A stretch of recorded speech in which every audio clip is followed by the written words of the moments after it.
Hey, and welcome to Up on the D-Pad.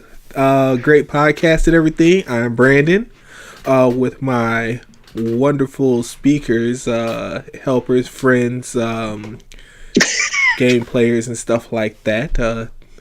You guys can introduce yourselves. I don't want to take the credit. I'm anime.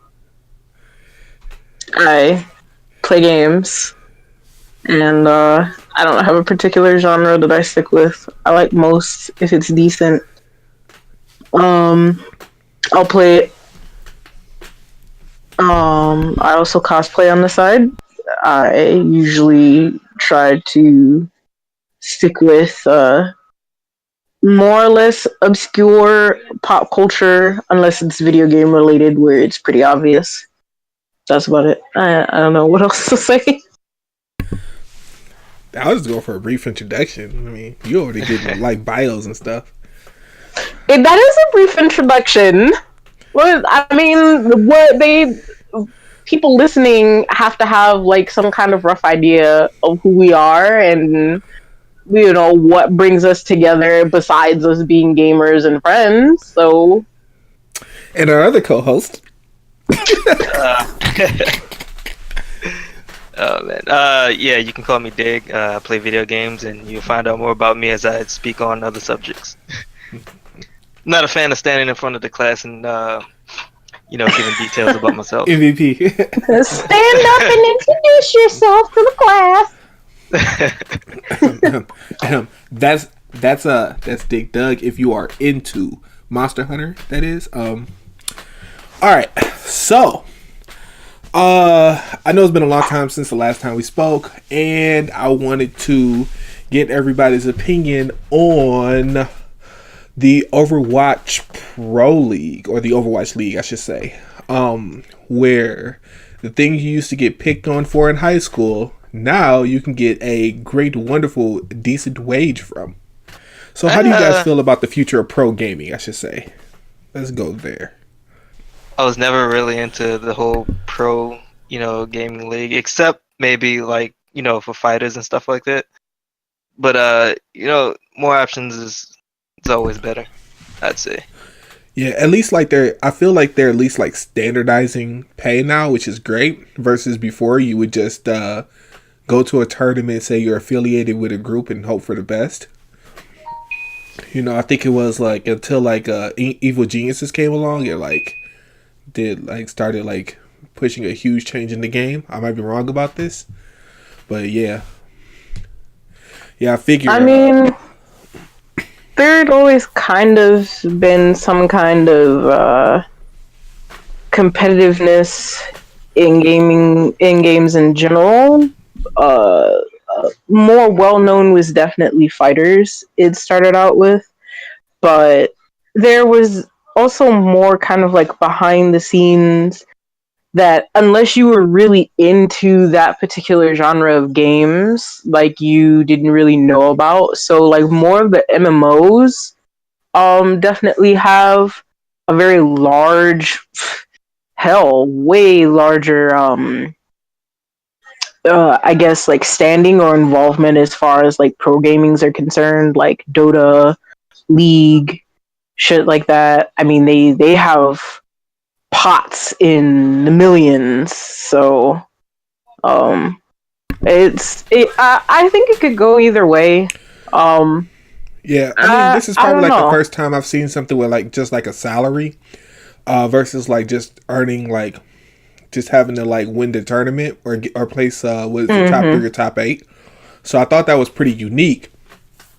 In that like for the first time ever, you would say like kind of like how it is in sports.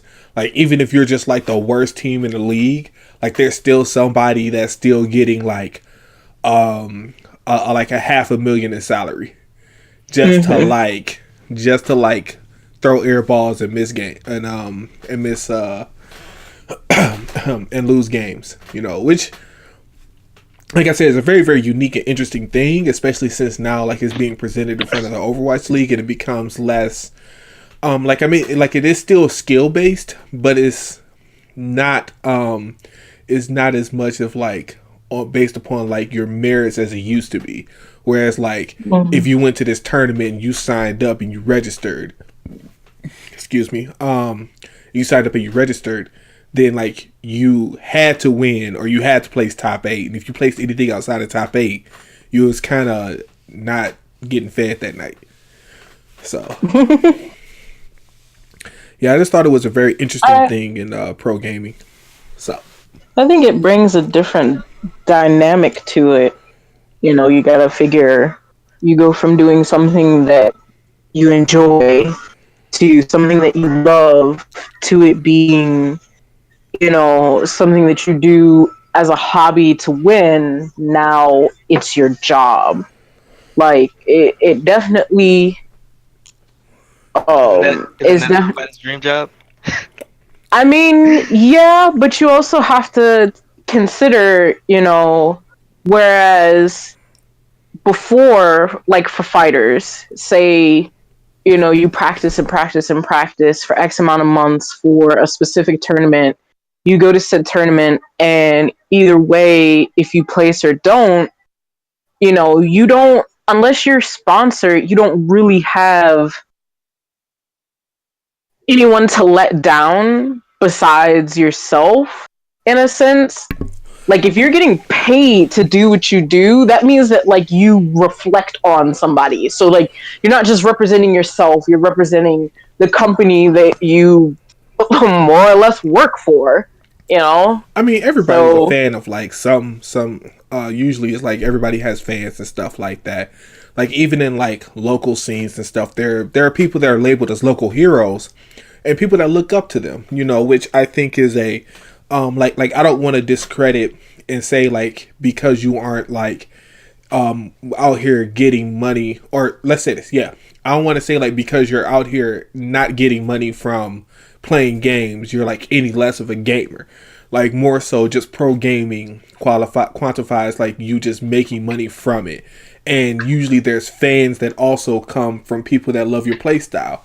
Like, I understand that, like, it's kind of like going to a con, and, you know, hopefully whenever they bring Soul Calibur, Siegfried all day, that, you know, you'll go there, you'll show out, and then people will say, oh, wow, I really like his Siegfried play, you know, because Siegfried best character. And because of that, you know, you would get fans behind you, and you know, and it's like if you lose, the people will be let down, of course, you know. But I think with like sponsors on the line and stuff, it's there's a lot more at stake for you to win, but also a lot more cushion because sponsors, like, they do pay your way, and even if you don't earn like top 8, which I would assume you would if you're sponsored anyways, but if you don't earn top 8, then like you still had like your tournament paid for, I think like your room and lodging paid for and stuff like that, which I always thought was really cool and really interesting, you know. And now it's like, hey, at the Overwatch League, now you like have like you got like a whole city that you're carrying on your back, but then you're also getting paid like a salary from it. And I was thinking like, would this end up jump starting a trend, or a better question would be, where do you see pro gaming at in about 5 years? I honestly don't know. The tough questions. Yes. I would hope, you know, in a way it would get bigger. But I've seen we've kind of like, you know, dipped our toes into the whole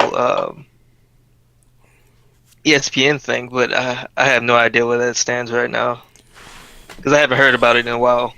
Yeah, I think Evo was still there, and I think they're slated to go back, I assume.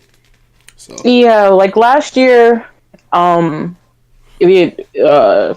finals broadcasted on, I think it was ESPN2.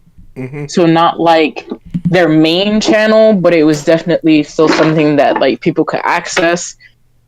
In 5 years, I don't, from a realistic standpoint, I don't really see it becoming too much of a huge thing yes, the community of gamers is massive. Like, yes, there are, players with large fan bases and, have really big name sponsors and stuff like that. But I mean, unless like there's real money behind it, I don't see there being too much of a push to a point where it's like, okay, say, you know, you like with Blizzard has Pro League, yeah, so there's that, and it's a very specific kind of niche, I feel like, as opposed to like you're not gonna see Capcom say, okay, well, we're opening a division where we're hiring the best of the best and have them under contracted salaries and so on and so forth. Like I don't see a lot of companies really getting to a point where they think that, or they feel like they want to invest that kind of money into players, which to a certain extent kind of sucks. Because you would think that like people that are really dedicated to their game would be the ones to pull them in quite a bit of revenue. Yeah. But Blizzard has World of Warcraft money, so it's kind of hard to dispute on World of Warcraft money. Like the only other publisher I would think would be able to do it, like Riot Games Riot Games may be able to do it. I actually don't know their monetization model to know if they have enough money to be able to do something like that. Like Nintendo could probably do it. Sony's kind of in the hole with money troubles. Microsoft hates consoles.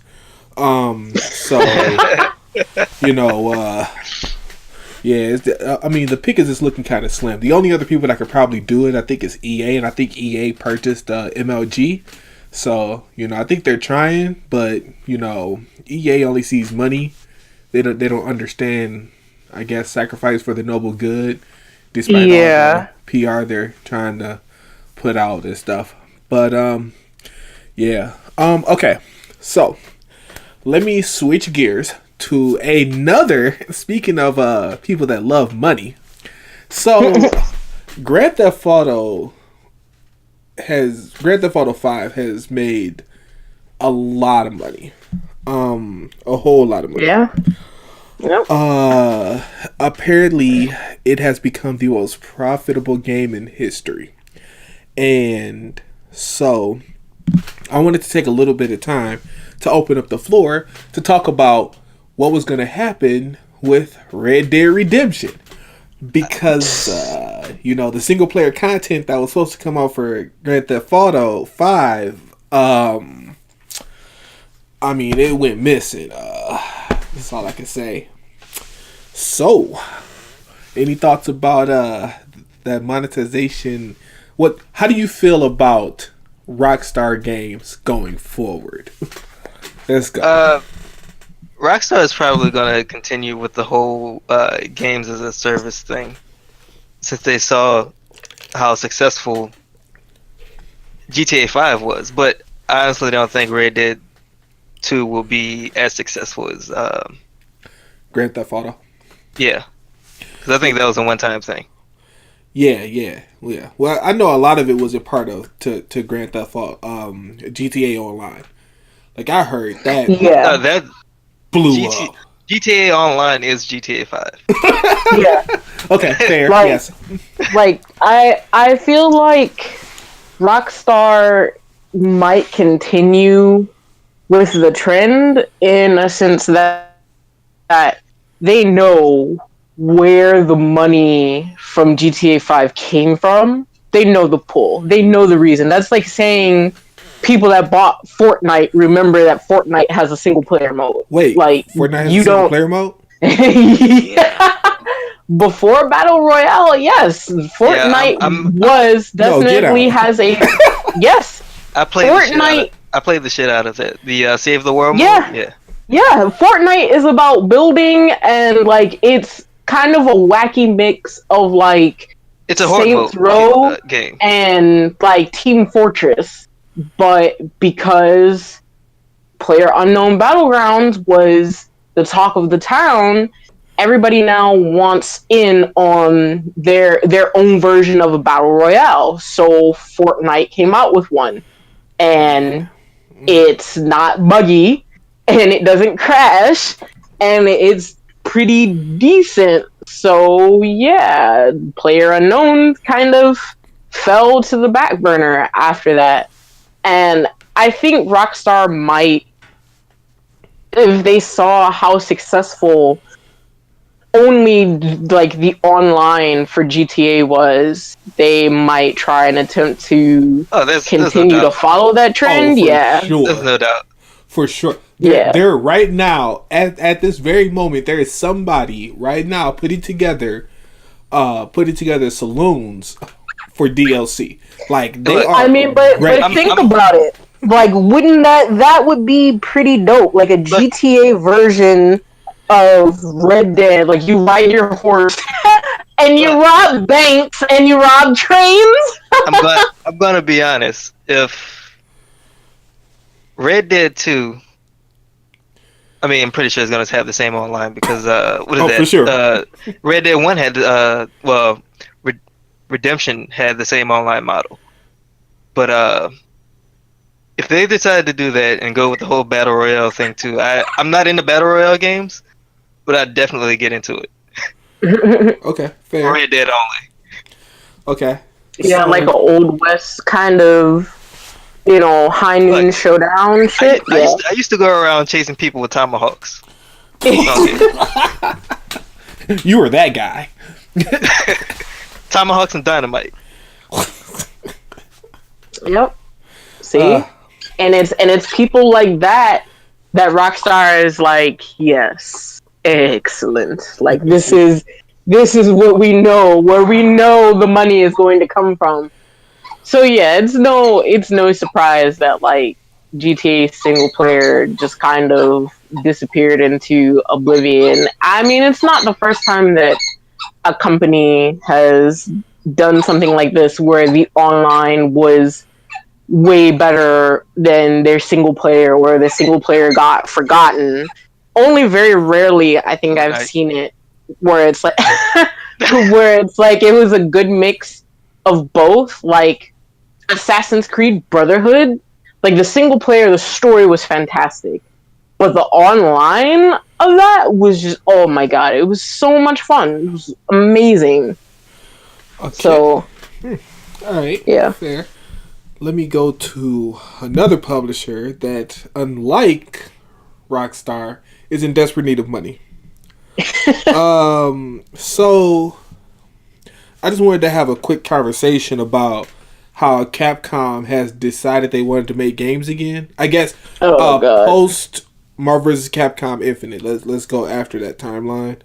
That way we could pretend that game never happened. They have found the Blue Bomber in a closet somewhere, and they've decided to actually put him to work. All right. So they're coming out with the Legacy Collection, the X Legacy Collection, which is coming out in July. And we have I'll tell you now, Mega Man is going to be nothing but remasters. Oh, for sure. Well, except for 11. 11 is I don't even think they're going to remaster it. It's literally like they're just putting the game in there with an emulator and saying have at thee. But Mega Man 11 also, I think, is coming out later this year.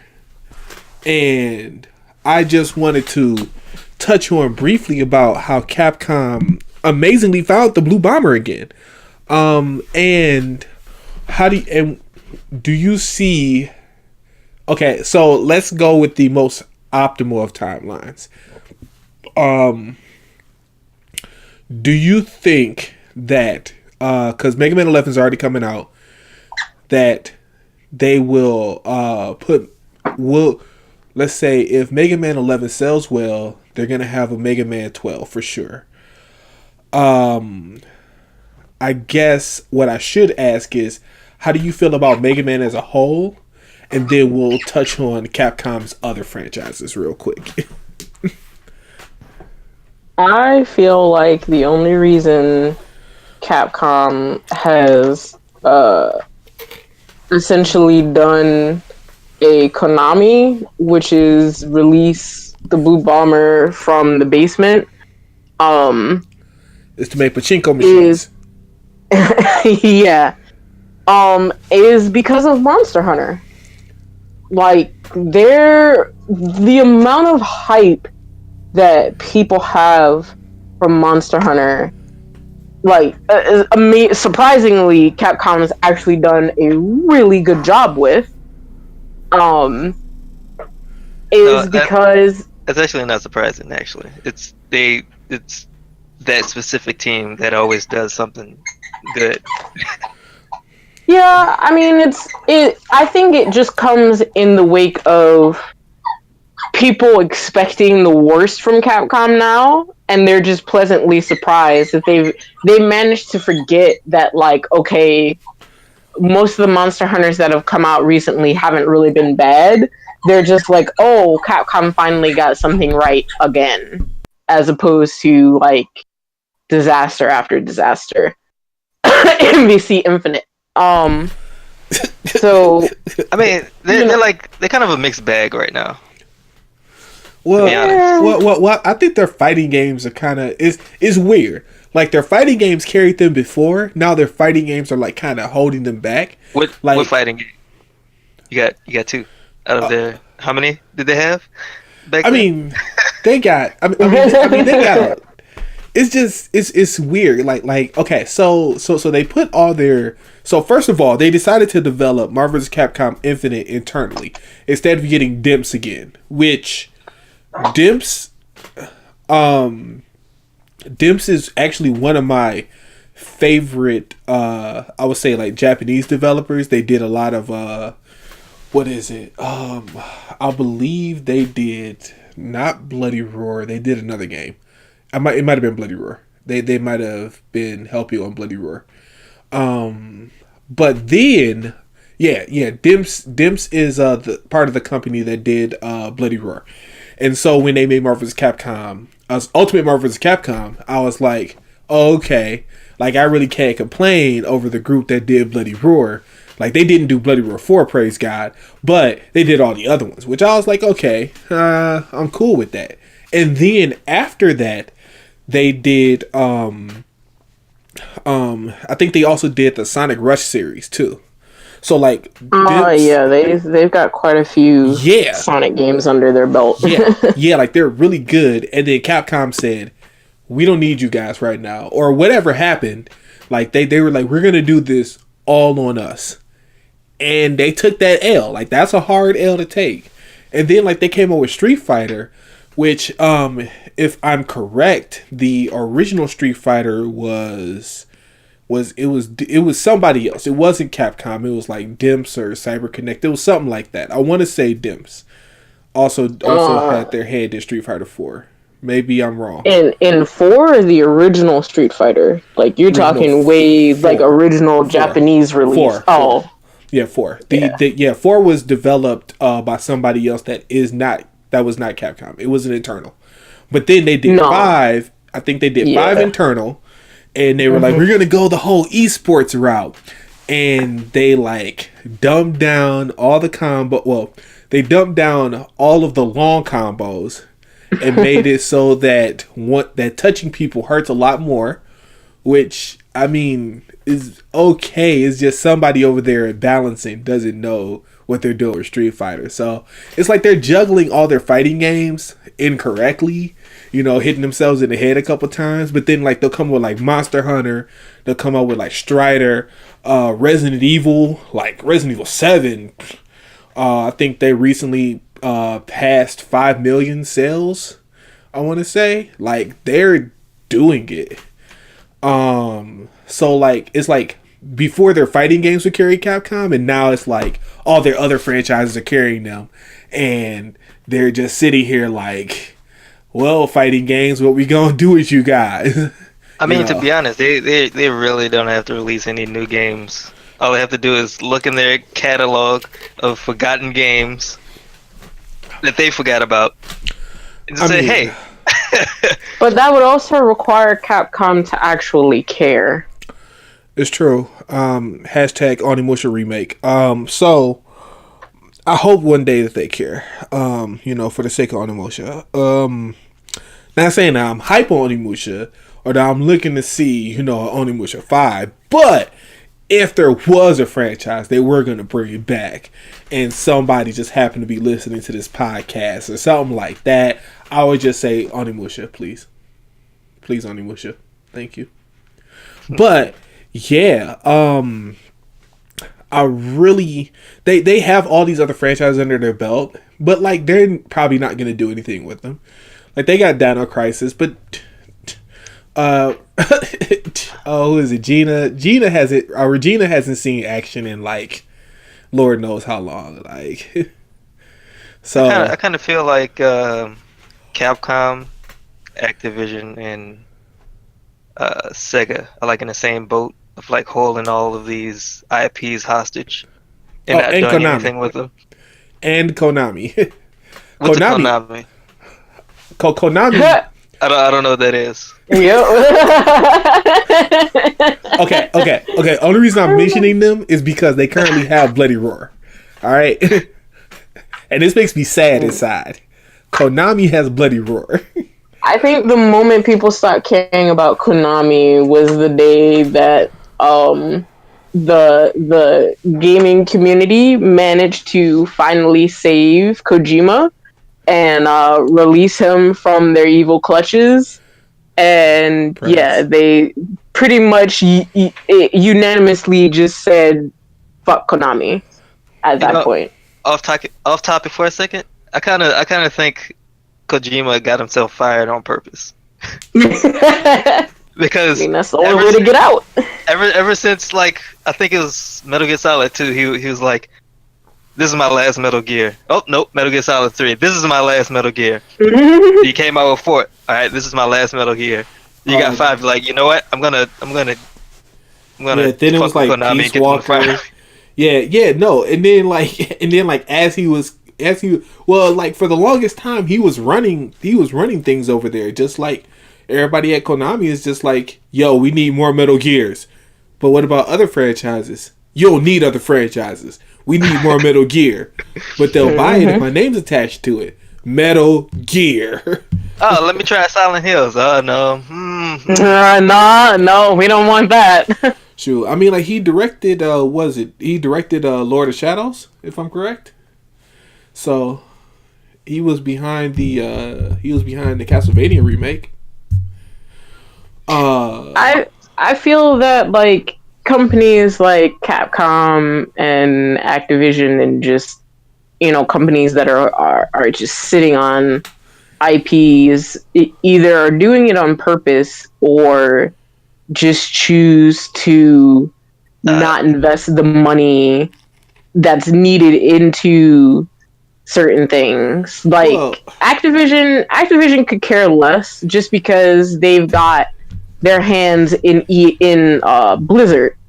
Yeah. So what they could care less about trying to revive old things when they've got things making the money hand over fist. Yeah. See, what pisses me off the most is like you hear news about a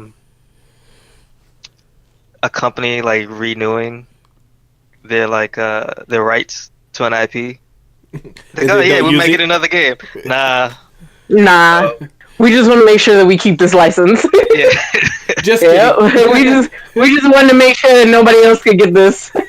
Yeah, nah. Well, I mean, okay. So that'll be a thing for like I agree with you that is a thing that like Activision will do. But see, like Sega's just a different breed. Like it's like okay, all right. Unpopular opinion coming in. So like ever since Sonic left 2D, and this is particularly important even with like Adventure and stuff like that. Like Sonic hasn't been the same. Like they've been trying to discover the whole Sonic and 3D formula for the longest. And then you have like people that mod fan games like Christian Whitehead who him and his team made Sonic Mania, and that turned out amazing. But then like Sonic Team is still sitting over here like, how do we put Sonic in 3D?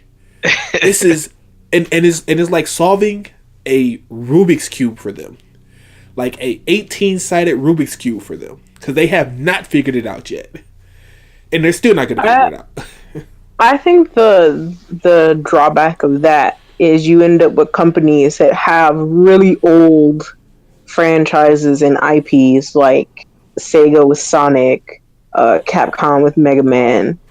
And then you have people our age, within our age range, that are like, man, you know what was really great? This Sonic game that I played when I was 5 years old.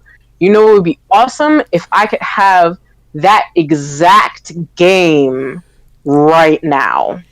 But I want it better.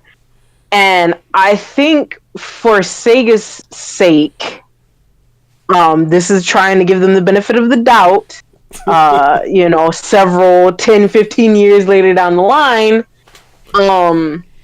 that they haven't been able to merge the idea of something new with what they know is good nostalgia. A perfect example, all the scheming and fraud aside, Mighty Number 9. Mighty Number 9 was supposed to be our current Mega Man. Like I said, Infune's complete Kickstarter scam aside, it did not turn out that great. Also, that's an understatement. Yeah, well, also to that's being kind. True. So, the thing to remember is that when he pitched it on Kickstarter, he pretty much was like, "Hey, I got this amazing team, and we're gonna pretty much do it." What he pretty much did is he went in there, he sketched some characters, and said, "Hey, Concept, take care of this." Now, I, like most other people, have no idea who Concept is. Now, if he said INIT Creates, then I would have been like, this game is A-okay. Isn't Concept, that's not his team? No. So believe it or not, here's the funny part. Kenji Inafune worked on Azure Striker Gunvolt with INIT Creates. Okay. So I have no idea. I don't know exactly who Concept is. Like, I don't know. I don't think they're off. Yeah, see? So they. That's what I'm saying. I thought that was like he pulled like a. No, I think it might. If he might have pulled like, well, no, it can't be X Capcom because all the X Capcom people are with Platinum. So, and it can't be. And the only other people that he was working with before that was INIT Creates. Yeah, I feel like at least something like that kind of falls into the same realm of, unfortunately, Double Fine. I had always been such a huge Double Fine fan. They published Psychonauts, and that is like one of my top 5 games of PS2 era.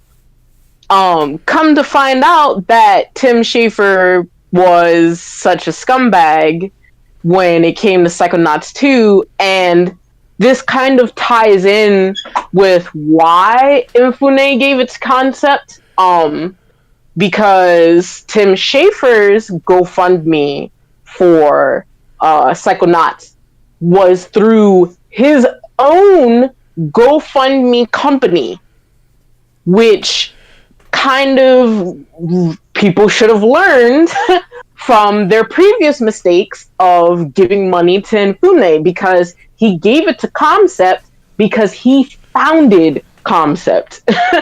You know what's funny? Yeah, that might have been the thing. Funny? Yeah. What's his name? Igarashi? Kamiya. Oh. Warned everybody. He warned everybody about him. Yeah, he did. People should really listen to that man. Yes, but yes, and Kenji was a businessman. Yeah, you think people would have learned their lesson about what Concept could put out, because lo and behold, not too much of what they managed to put out was really great. Case in point, they also put out Recore. True. Oh, okay. So yeah, Concept was made of the people that must have left from Metroid Prime, because that's what Recore was. Recore was developed by the people that made Metroid Prime and Keiji Inafune. So he was like, "Oh snaps! What else did they do? Soul Sacrifice." Yaiba, Ninja Gaiden Z. So they really haven't done anything too notable. Well, see, now Ninja Gaiden Z and Soul Sacrifice were actually pretty decent. Soul Sacrifice is decent. Yeah. So, but like, okay, so Soul Sacrifice is decent, and then they went from that to Mighty Number 9. Yeah, man, that is such a turn. Like, see, all right. What do you? Oh God, that couldn't just be them. They had to have been partnered with somebody to put that out. There's no way. Nope. Unless that was like that's what happened. Unless it was like pre-Capcom abandonment. Okay, so here's the thing. So wait, so level 5 is okay. Yeah, level 5 is what Concept used to be. Oh my God, I am so sorry. Level 5 has fallen. Yeah. Level 5, if I'm correct, did Rogue Galaxy. And Rogue Galaxy is amazing. I mean, they just put out Ni no Kuni too. That's pretty decent. Level 5? Yeah. Yeah. I think so. No, Concept must be. So the full name of it is Level 5 Concept, but people call it Concept. Level 5 is something actually completely different. Okay. Level 5 is like A-Team. Concept was like C-Team. Oh my God. Yeah. No, it's a subsidiary of Level 5. Okay, yo, this is the worst naming convention I've heard since the Wii U. Yeah, so I'm looking at this and I actually did not know. So Armature Studios must have been the people that were made up of Stop. Armature Studios might have been the people that were developed after completing Metroid Prime 3. So yes, Armature. So they worked with Armature to create Recore. They worked with INIT I'm sorry, I was saying it wrong the entire time. INTI creates to create Mighty Number 9. I'm assuming they literally probably walked in there, gave them an engine or something, said this is how you guys should work it, and then walked out the door. Cause INIT creates make some amazing platformers. Like, you don't go from Azure Striker Gunvolt to Mighty Number 9. Like, we want you to do this. Walks away. Yeah, I mean that's kind of how I feel like what happened with Keiji Inafune too. Like, he probably walked in there and was like, all right, I got you guys some drawings, right? Cool. Kind of like the same thing that happened with Untold Battle or Untold Stories. Untold Story. Mm-hmm. I think that's what it was. Or Unsung. Oh my God, I'm Brandon, please. Yeah, the guy that the Kickstarter for the crowdfunded Final Fantasy Tactics. Let me go look that up. If we can throw like a little Microsoft bit in at the end, I got a few words about this. Unsung Story. There we go. That's what it's called. Unsung Story, made by the person that developed the person that developed Final Fantasy Tactics was on board with this, and I'm assuming he literally came in, probably pinned the story, did some characters, and walked out. Because Unsung Story is left right now. But I'll touch on that in a second. Okay, I know we just got done speaking a little bit about remasters, so let's have a quick convo about these mascot remasters.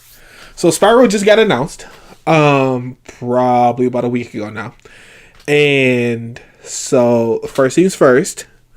I wanted to since we're in the mascot remasters.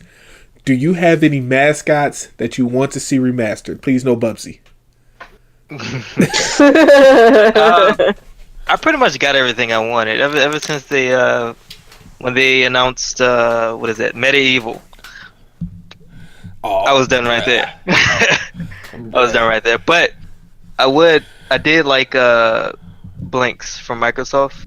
Okay. The first game, I didn't play the second one, but I like that game. I like to see another one of those. So. All right.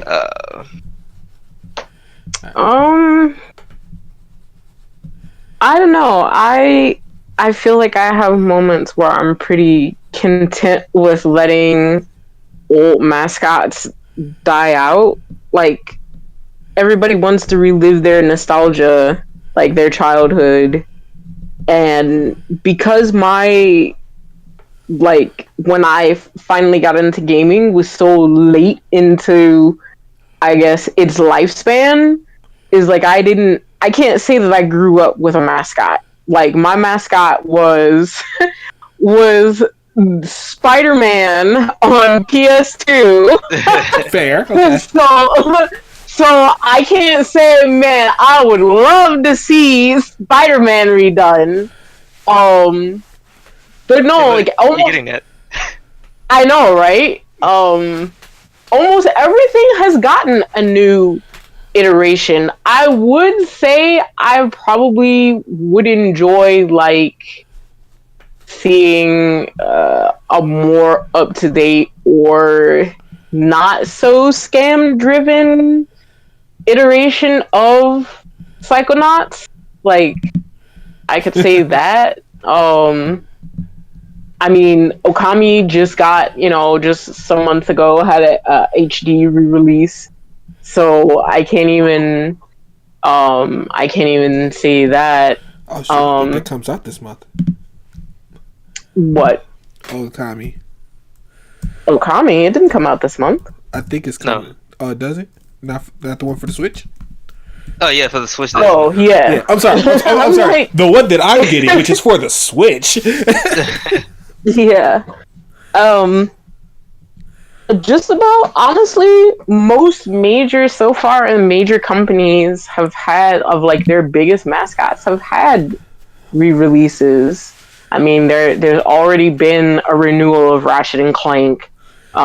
Maybe I could do with a new Jak and Daxter, but the last time they tried their hand in that, they turned them into a racing game, and it wasn't that great. I can't say there's anything on Microsoft's end that I want to see.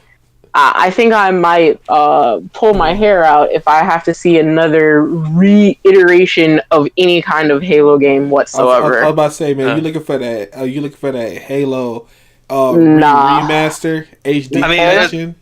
With Microsoft, that's not. I mean, we all like to talk shit about Microsoft, but I'm being honest here.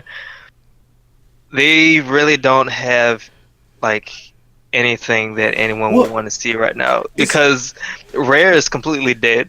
Oh my god! Yeah. I was just about to say everything. Rare's completely dead because they don't have anything. If they try anything, yep. I mean, everything that built Xbox up in the first place from the very beginning is like gone, or they've just let fall into oblivion. Like, the Rare collection came out, and that was great, and like you saw like a retelling of like, fucking Banjo-Kazooie in Yooka-Laylee.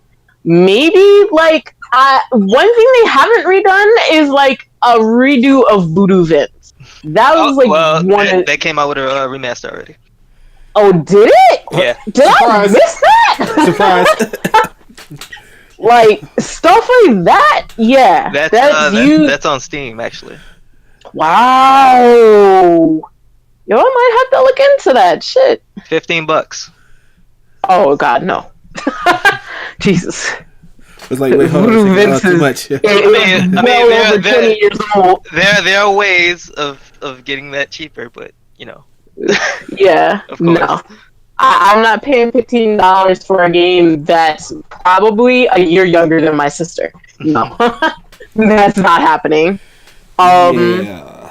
I mean, I can't say there's anything I expect redone from Nintendo. I mean, they kind of pretty much keep their mascots in current circulation at all times.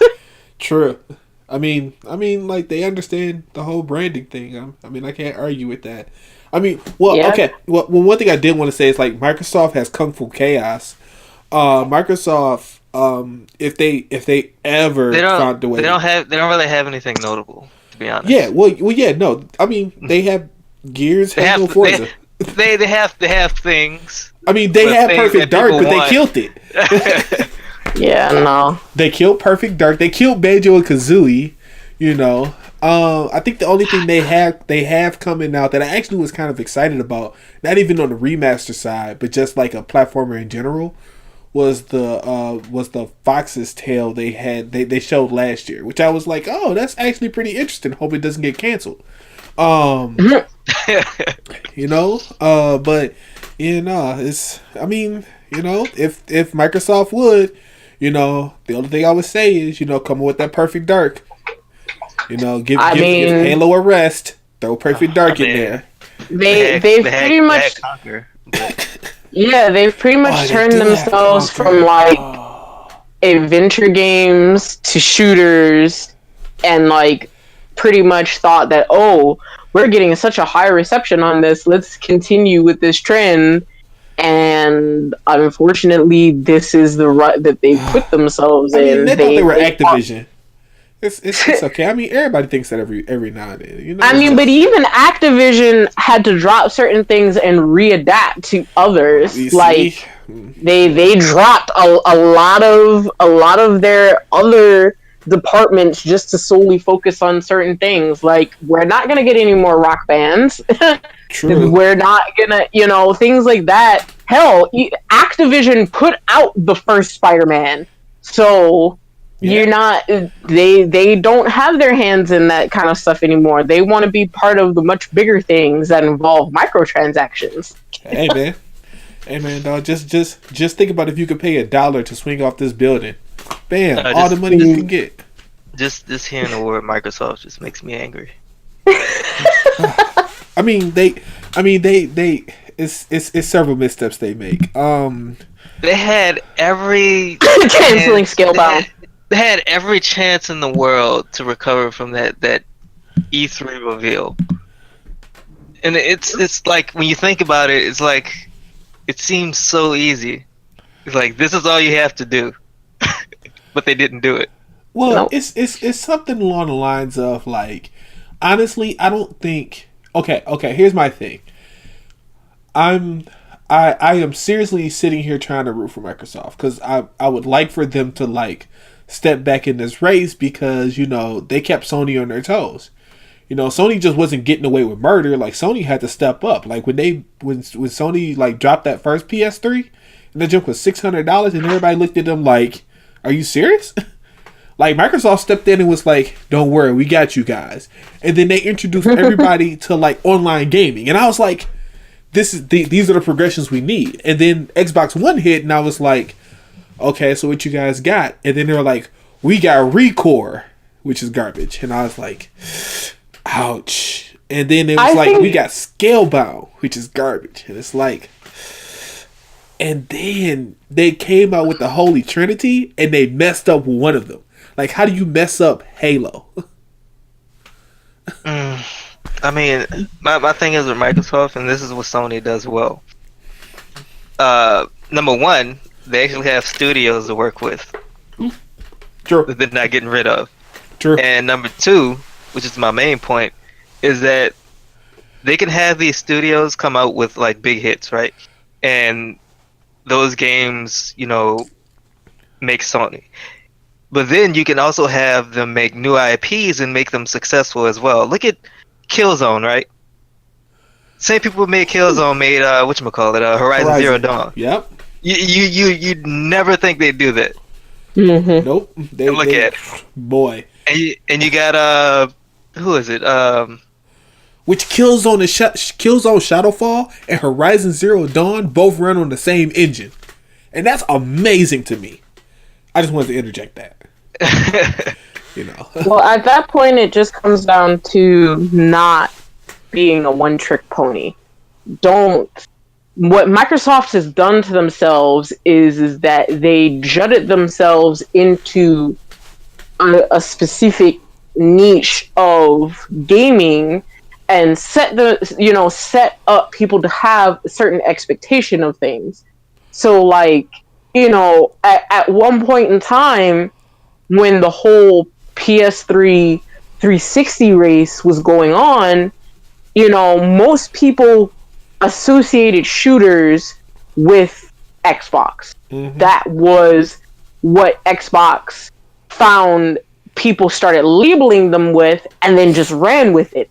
And during that lifespan, it was great. They're like, you can't really say, oh man, like this is not like, it was one of the major reasons why I ended up getting a 360, even though I was so heavily Sony based. And I'm like, it feels good. Like, I don't get that same kind of feel when playing a shooter on the PS3. Mm-hmm. But again, Sony took it to the next level where it's like, okay, well, maybe we can put out one or two shooters, and the couple of shooters we have are good.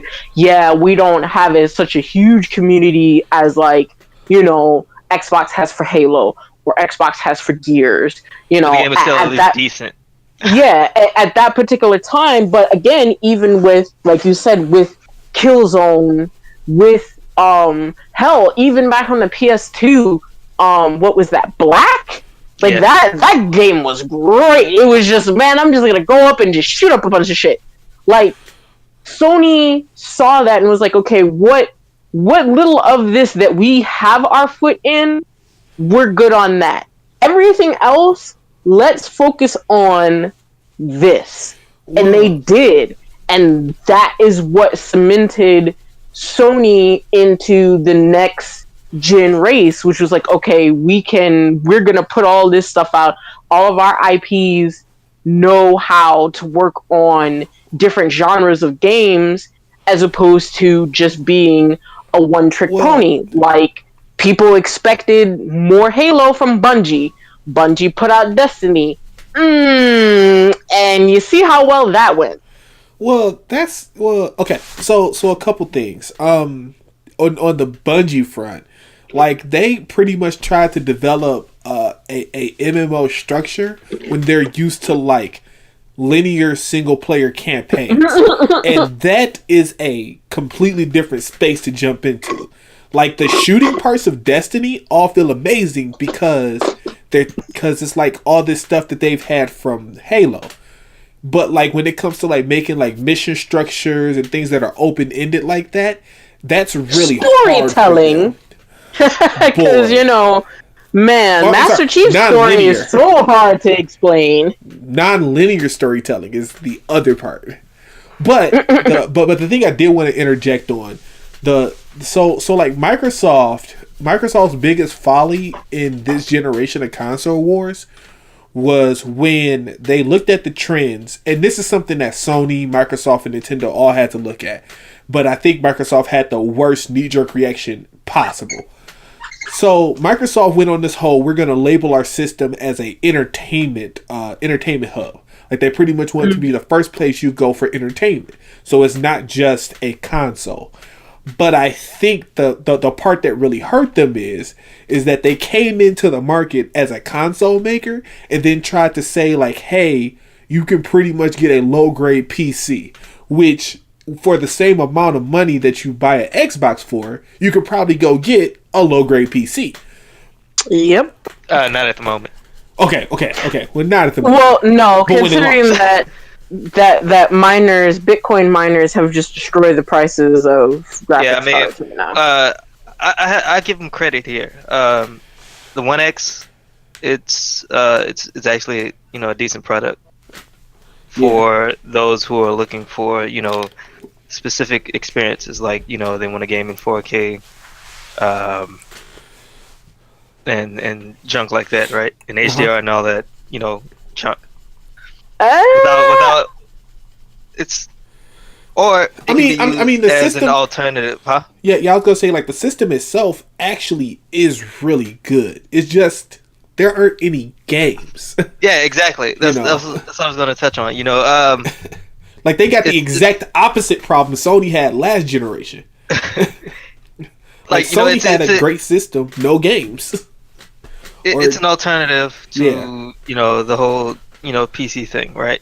Yeah. But their problem is like you said, which they should have focused on from jump, is the games. Yeah. Well, that and like so that's what I was gonna say. So their knee jerk reaction was they came out and they said, okay, consoles are gonna die. We should just shift everything, and then go with the Windows. What is it? The Windows Pass, the Microsoft Pass. What is the Game Pass? Yeah, the Game Pass. That's yeah. So the Game Pass is a great idea if it was not cannibalizing their system sales. Like I don't look. I honestly don't think so, because all right, people not buying they'll get the Game Pass instead of actually buying the games, right? The Game Pass is $10 a month. Yeah, that adds up. Okay, wait. It might not be the Game Pass I'm thinking about. What's the one where you can play the games on your Xbox and PC? Oh, that's the Play Anywhere. Oh, okay. Thank you. I mean, that's the one where they cannibalize. For that, that just comes with but like on the flip side, it's like if you have a PC, then why would you get an Xbox? Here's the thing about that. The Windows Store is trash. Windows Store is hot garbage, so there's a caveat with it. Well, yeah, because they're trying to compete with Valve. Like they saw the space that Valve was in. No, they're not competing. I don't know what they thought they were gonna do against Lord Gaben. That's not. They're not competing with Valve. Well, okay, I'm sorry. Steam or anything like they that. tried. Is that a better assessment? Because I mean, like they did it because like they saw what was happening with Steam, and they were like, we can get this Steam money. But then like they tried to shift, and whenever they tried to shift, because once again they're like, oh yeah, the console market is like crashing. Nobody's really buying consoles anymore, and they're like, oh well, I mean, we are Windows. We have Windows. We can just put our games on there and we'll be set for both console and PC. And then you can just buy our expensive console to play Netflix on. People avoid the Windows Store like completely. And they should. They have to. And if it's not a first party game, it's gonna end up on Steam anyway. See, and see that's the problem that I have. Like Microsoft had all so the reason why like I bought a PlayStation was for all of the exclusives. It's the same reason why I still buy a Nintendo console to this day. Like they have first party exclusives that I'm not going to be able to play anywhere else. Sony has that also. Microsoft used to have that before almost all of their franchises died. And the ones that aren't dead are like currently like keeping them alive and are like 2 seconds away from falling off the edge also. Circling the drain. Yeah, just and like it's a really harsh thing because like Microsoft said like Microsoft's thing is consoles aren't going to be a thing anymore. We just need to go straight PC. And it's like, yeah, now you're going to compete against the Steam store, but you don't have like the library to back it up. Like you're going to say like, oh, you can play Mass Effect now anywhere. You can also play it on your PS4. Like the Play Anywhere initiative basically said, hey, you bought an Xbox One, good. It's a waste of space now because you can just play it on your PC. You could have put that money that you spent on a PC. And Sony is like, we love that. Thank you. Do that. Also buy a PS4. I mean, at this point, anybody who buys an Xbox wasn't intending on buying a PC to begin with. Yeah, but that's not entirely true. Like I got really late, even more later into the game as far as like PC gaming. So I had an Xbox One I said that before. I'm so sorry. Oh, well, yeah. Yeah, I had an Xbox One before I got a PC that was, not a struggling potato. So even with games that come out now, like Cuphead was literally the only reason in almost a year that I pulled my Xbox One out of the box, like where it was packed, out of the box, plugged it in, updated it, and actually played anything on it in like a long time. And even then, they're like, "Oh, Cuphead's on Steam. Oh, you can play Cuphead on PC through Windows, like Windows 10." And I'm like, "Okay, that's cool." Again, at the time, still didn't have a computer that could run it. Once I got one, is like, okay, let's see what I can do. Oh, this is amazing.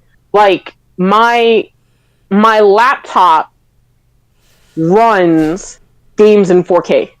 I can play games in 4K through Windows 10 as opposed to like switching my Xbox. So now I've pretty much put myself back in the original position of my Xbox is just a giant dust bunny magnet. Like, I have no valid reason to touch it. Yeah, but yeah, at this point in the game, there's really no reason to buy an Xbox One unless you're just like that guy or masochistic. I mean, like, if you enjoy punishment, I mean, it's like, unless you can't afford a PC, but at that point, you might as well just save up another $200. Save another $200. I mean, it's you just can't. I would even give them the benefit of the doubt of like people that want a PC but like wouldn't even know how to build a PC. But then even then, their websites, they give you like full PDF checklists of like things that you need to build a PC. So look, I'm just saying, make Microsoft great again. But get some first parties. Like last gen, they had like all the timed exclusives. And this gen, Sony was like, oh, well, we can do timed exclusives also. And proceeded to snatch all the games. And now Microsoft is like, we got multi-plats. It's not even like timed exclusives. Like, it's a timed exclusive. We get it first, and then it releases on everywhere. It's like it's a timed exclusive, and it releases on PC later. Yeah. Yep. or like it's like it's a timed exclusive and only will be on Xbox and PC. It's a console exclusive is what they call it, and that's what I'm like. But like you guys, I'm so used to Sony like holding on to the games. I didn't even expect Neo to come to PC. It's like, oh yeah, Neo's coming to PC. What? Surprise! Yeah, no. And then like, and that's the part that's like that I really want. Like even like as not even like to give like an E3 prediction now or something like that, but like I need Microsoft to like come out the gate with like about a good couple games that will hopefully be exclusive to their console and make people the only way. Oh, I'm sorry. Go ahead. Oh, and just make people want to buy Xbox One. Like, yeah, it's just asinine now that like they keep coming out with good games and I'm like, oh my god, like I was super excited for Scalebound, and then when it got canceled, I was like, oh, so glad I could put my wallet back in my pocket. Oh god. I bought an Xbox. I heard Scalebound was coming out. I was like, you know what? I get an Xbox, right? Get Scalebound and maybe they come out with some. It was a trap. The game is a lie. It was a high quality trap too. Maybe just maybe they'll come out with some games afterwards. Scalebound got canceled. Well. I wonder I wonder what parts this thing uses that I can use for my PC instead. Yeah, the controller's compatible, but I was honestly thinking about buying another one just to play just to transfer over from my original Xbox, but it still doesn't make sense. Nope. Even in that regard. So I'm like, yeah, no, I don't. Yeah, I just it's whoever the current I think it's currently Phil, like the head of Xbox. Yeah. Yeah. He should take the time to just either reconfigure his plan or step down. I think it's too late this generation. Oh yeah, no, for sure. It is too late for this generation. But if he's hitting the next generation, then Xbox is pretty much doomed.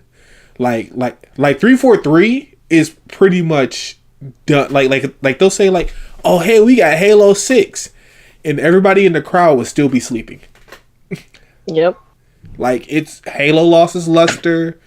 And Lord forbid they do anything to mess up Forza. Forza is the last one right there. That's the last vestige. This is the last holdout. If they mess up Forza, then I'm afraid Xbox might be done. And I don't want Xbox to be done. Because Sony's just going to do whatever they want to. Yeah, I mean, they're already getting cocky already. Oh, for sure. They got cocky.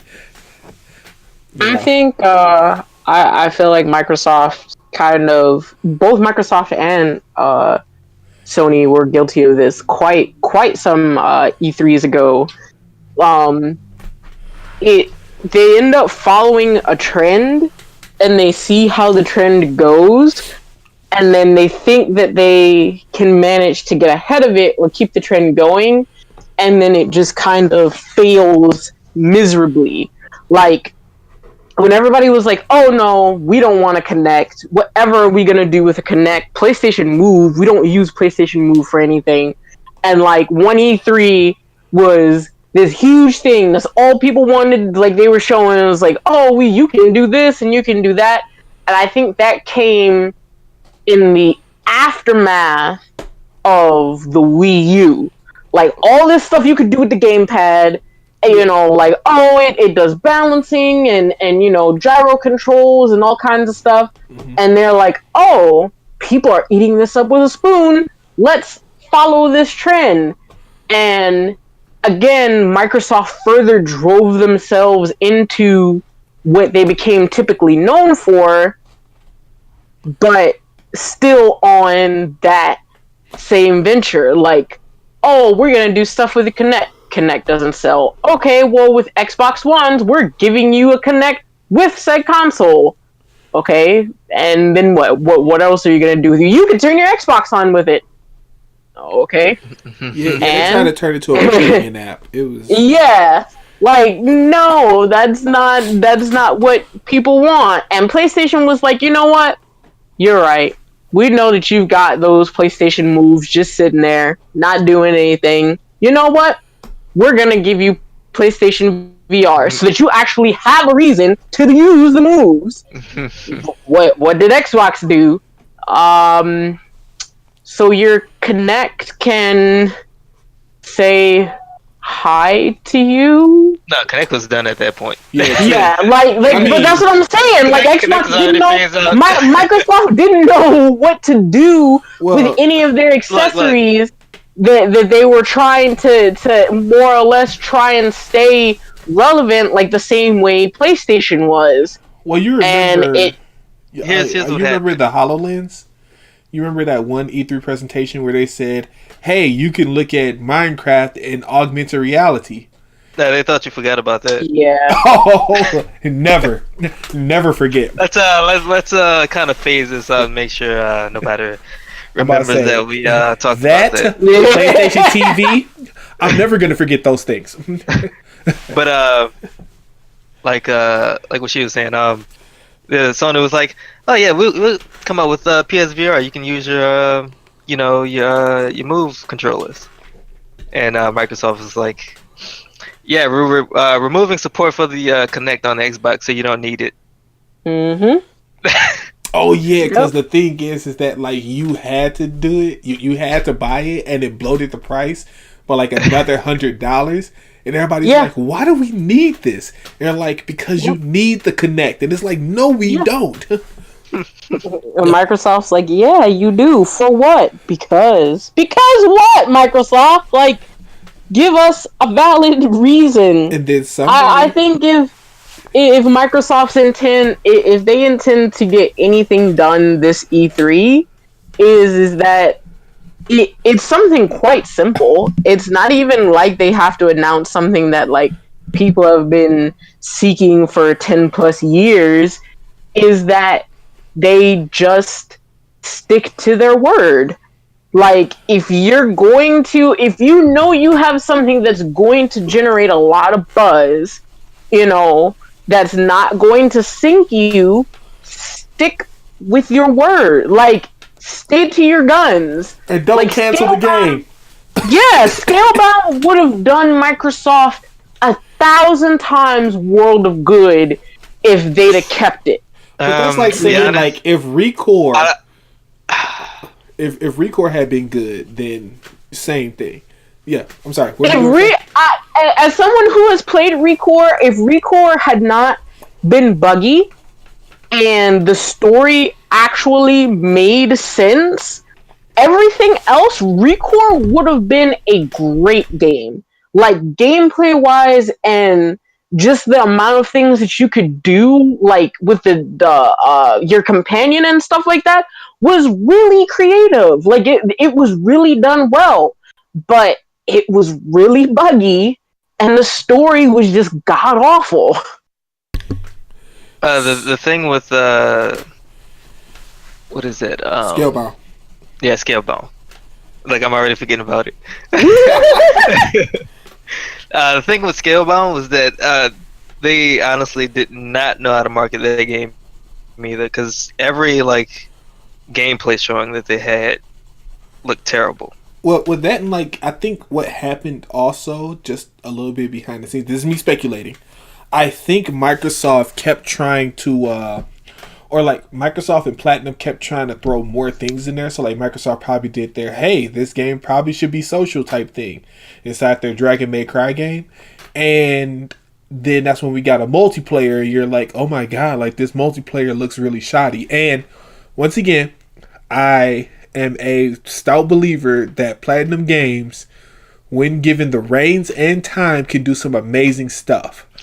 But it depends on what team takes control of the game too, because like as far as their overall like quality catalog, yeah.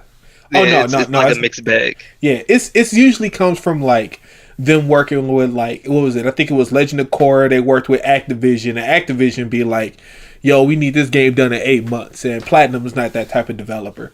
But I think they took on too many games at once. Well, I know they needed licensing games to stay afloat, but I think that given time, Platinum can do stuff. Like it's like they came up with Wonderful 101, which was a good game. It was just on the Wii U. They came up with Bayonetta 1 and 2. Bayonetta is a amazing game, hands down. Anarchy Reigns offline is good. All right, it's passable. You can play it. You'll have fun, but online, and this is my biggest gripe against Platinum Games, is that all their online services are garbage. Yeah. Like, they cannot do online to save their life. Anarchy Reigns Online was only bad because of the netcode. Yeah, the netcode. Like, the amount of people that you could pair up with clear across the globe, like, was just trash netcode. But that's how it is also in Bayonetta 2. Like, if you play online in Bayonetta 2, you will see all the enemies you're facing jump. Like they'll be like jumping on different parts of the screen and stuff. And it's like their netcode is just straight bad. Like they need somebody to go in there, tell them like, throw this away, adopt GGPO 3, Put this in their game. Use it from now on. Roll back netcode. Let's go. Because like their netcode just across all their games, like Anarchy Reigns, Bayonetta 2, and whatever online game they probably have out there is just it's garbage. That's my worst part against Platinum Games. Like their netcode is trash. Is the worst. Yeah. Yeah, because I mean, like Anarchy Reigns, like the bad part is just the lag, but that's really all the bad netcode they have. But like Scalebound, like, and that's why when they came with the online multiplayer version of Scalebound, I was like, I don't know about this. Platinum Games is trash online. I don't know if I want to support this anymore. You know. And then right after they canceled it, you gotta take the good with the bad.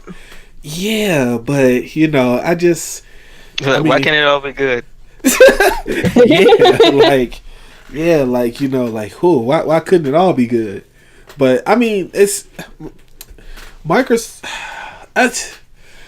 Recore had potential. Scalebound had potential.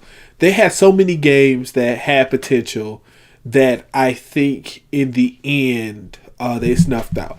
And I think right now they're currently just riding the success of Minecraft before it fizzles out. Whenever. Yeah, but the only reason if they are writing any kind of success from Minecraft is not of Microsoft's own doing. That's simply because Minecraft had a well and healthy established community before coming to Xbox. True. Yeah. Like, it's not like they were like, oh man, we're releasing Minecraft on Xbox for the first time. Never before have you ever seen a game like this. And they're like, you know what? Okay. And then it just exploded from there. Like, oh man, Microsoft can do no wrong because they've got Minecraft. No. Said no gamer ever. No. All right. So, okay. So, I think we've gone on Microsoft for a long time. Microsoft, get better, please. We're here for you. We got roses. Is there anything else anybody wanted to say? Because I got this Overwatch Retribution match I'm about to go hop on real quick and play some Mara, throw out some orbs real quick. So anybody got any closing points? Mara hype? Okay. Has anyone been participating in the Spring Blossom event in Monster Hunter? Yes. I have. A little bit. All right. We need to get on it. Okay. All right. That was it? That was your big announcement? Yes. Surprise! Monster Hunter. Yep, that's how it is. You want to play some Monster Hunter? Leave them down below. You know how this goes. Yeah, and if anything, leave your thoughts about Microsoft. What's up? I will say, I guess, kind of touching on a sense of like what Monster Hunter is doing for both consoles. It's surprising how often I hear people talk about how they play Monster Hunter on PlayStation, and then I actually have friends that are on Xbox, and it wasn't until literally mid last month that they were like, yeah, I was in a mission and sent out a SOS flare, and I finally managed to get a full squad. And I'm like, is that hard out there? Are you kidding me? Man, like, you're telling me that at no given time that you have a point where you have 4 players hunting one monster until last month. That, if that does not speak volumes of like the difference between communities, like that says quite a bit. Hashtag please start crossplay. That's exactly what that was. It's funny because there are a lot of companies that are like, yeah, we totally want our games to be crossplay, and the console companies are like, no, that's a lot of hard work. Whoa. Microsoft is all for that now. Sony's the one that's like... they're all for it now because they need it to survive. Oh, for sure. Sony's like, nah, you good. You're right, nah, you're not about to piggyback on this. yeah, like freaking like Rocket League is like, what is it? I think the last time I checked, like Rocket League is compatible. The one on the Switch I know is compatible with PC, and I think you can play with people on Sony consoles. I'm not sure. I might be lying. That's hilarious. A Sony game that started out as an exclusive that then went multi-platform, excuse me, and now is like, yeah, we want people to play with other people. It's like Sony's kind of tossing like Microsoft the bone, like, all right, you know what, we'll help you out with this, but that's about as much as you're gonna get. Yeah, like it's so funny how the console wars has devolved into this. But all right, cool. So on that note, Microsoft, please get better. Sony, open up crossplay, stop being bad. Stop being bad. They're not being bad, they're protecting their players. My players, not yours. Yeah, not yours. Microsoft's like, don't you want to share? No. Nah. Your players are angry. Your community is terrible. Your community is questionable, and they like to drop ERs on the end of words that don't need them. we don't need those racial slurs in our community. With the hard ERs. Yeah, right. Hardest of R's. All right, so I'm about to go hop onto this Overwatch event because the world could always use more heroes, and I will call this a successful podcast. Thank you for listening, and we'll see you guys hopefully next week. Yeah. Please come back. Out. Please come back. Please come back.